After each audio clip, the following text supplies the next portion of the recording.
क्या ऐसा हो सकता है कि कोई बहुत ही टेस्टी रेस्टोरेंट स्टाइल डिश घर पर वो भी सिर्फ 15 मिनट में बन जाए?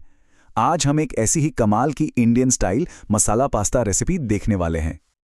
हाँ, बिल्कुल सही सुना। सिर्फ 15 मिनट, शुरू से लेके आखिर तक, ये पूरी डिश को तैयार होने में बस इतना ही समय लगता है। और सच कहूं तो जब आप इसे चखेंगे ना, तो आपको शायद यकीन ही नहीं होगा कि इतनी कम मेहनत में इतना शानदार रिजल्ट मिल सकता है। तो चलिए देखते हैं कि ये जादू होता कैसे है। ये रहा हमारा पूरा प्लान। हम पास्ता पकाने की सही टेक्निक से शुरू करेंगे, फिर उसका मज़ेदार मसाला बेस बनाएंगे, एक झटपट क्रीमी सॉस तैयार करेंगे और आखिर में सबको मिला के कुछ प्रो टिप्स भी जानेंगे। ठीक है, तो शुरू करते हैं। सबसे पहला और सबसे ज़रूरी स्टेप है पास्ता को पकाना। और यहाँ एक बहुत ही ज़रूरी टेक्निक है जिससे पास्ता कभी चिपचिपा नहीं होगा। अच्छा, तो कौन सा पास्ता लें? वैसे तो कोई भी चलेगा, पर यहाँ गेहूं की मैक्रोनी का सुझाव दिया गया है। ये बच्चों के लिए भी एक अच्छा ऑप्शन है और आसानी से मिल भी जाती है। प्रोसेस बहुत ही सिंपल है। उबलते पानी में थोड़ा नमक और 2 कप मैक्रोनी डालिए और बस घड़ी देखकर 2 मिनट बीच बीच में चलाते रहना है। जैसे ही पास्ता हल्का सा ट्रांसपेरेंट दिखने लगे, बस हो गया काम। गैस तुरंत बंद करके पानी निकाल देना है। अब आता है सबसे ज़रूरी टिप। पास्ता छानने के फौरन बाद उसे ठंडे पानी से धो लेना है। क्यों? क्योंकि इससे कुकिंग प्रोसेस वहीं का वहीं रुक जाता है। मतलब पास्ता और ज़्यादा गलेगा नहीं और चिपचिपा तो बिल्कुल नहीं होगा। चलिए, पास्ता तो तैयार है। अब बनाते हैं वो मज़ेदार मसाला बेस जहां से असली स्वाद का जादू शुरू होगा।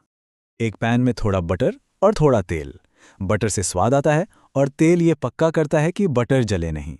फिर इसमें जाएगा बारीक कटा हुआ लहसुन। याद रहे, सिर्फ लहसुन, अदरक नहीं। और अगर तीखा पसंद है तो 1 हरी मिर्च। बस अच्छी सी खुशबू आने तक इसे भूनना है। अब सवाल आता है कि सब्जियां कौन सी डालें।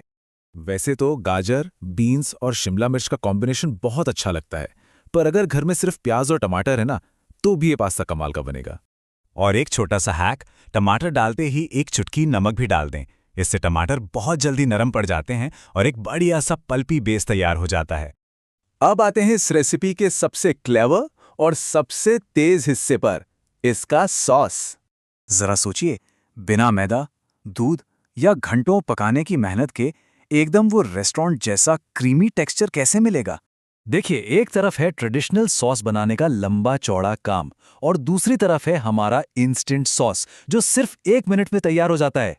और ये रहा वो सीक्रेट फॉर्मूला। बस 4 चम्मच टमाटो केचप और 2 चम्मच मेयोनीज। हाँ, बस इतना ही। यही मेयोनीज है जो वो क्रीमी जादू करती है। वैसे अगर मेयोनीज नहीं है तो कोई बात नहीं, इसे छोड़ भी सकते हैं।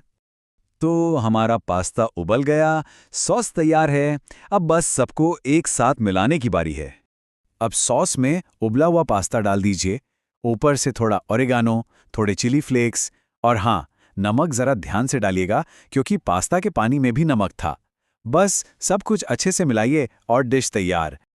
लेकिन रुकिए, अगर इसे और भी ज़्यादा चीज़ी बनाना हो तो? ये तो बस 30 सेकंड का काम है। पास्ता के ऊपर ग्रेट किया हुआ चीज़ या चीज़ स्लाइस डालिए, ढक्कन लगाइए और सिर्फ 30 सेकंड इंतज़ार कीजिए। बस परफेक्ट मेल्टेड चीज़ वाला पास्ता तैयार है। इस रेसिपी की सबसे अच्छी बात पता है क्या है? ये बहुत ही फ्लेक्सिबल है। मतलब अगर कोई चीज़ घर पे नहीं है तो उसके कई बढ़िया विकल्प मौजूद हैं। जैसे मान लीजिए ओरिगानो नहीं है, कोई बात नहीं, मिक्स्ड हर्ब्स या बस थोड़ी सी कुटी हुई काली मिर्च डाल दीजिए। चिली फ्लेक्स की जगह लाल मिर्च पाउडर भी चलेगा। और जैसा मैंने पहले बताया, मेयोनीज या चीज़ के बिना भी ये पास्ता बहुत टेस्टी बनता है। तो फटाफट से ज़रूरी बातें याद कर लेते हैं। पास्ता को ठंडे पानी से धोना है ताकि वो ज़्यादा ना पके। टमाटर में नमक डालने से वो जल्दी गलते हैं। इंस्टेंट क्रीमीनेस का राज है मेयोनीज।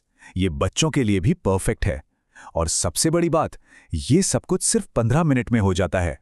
तो जब 15 मिनट में इतना स्वादिष्ट क्रीमी पास्ता बन सकता है, तो सोचिए, ऐसे ही छोटे छोटे किचन हैक्स हमारी और कौन कौन सी मुश्किलों को हल कर सकते हैं।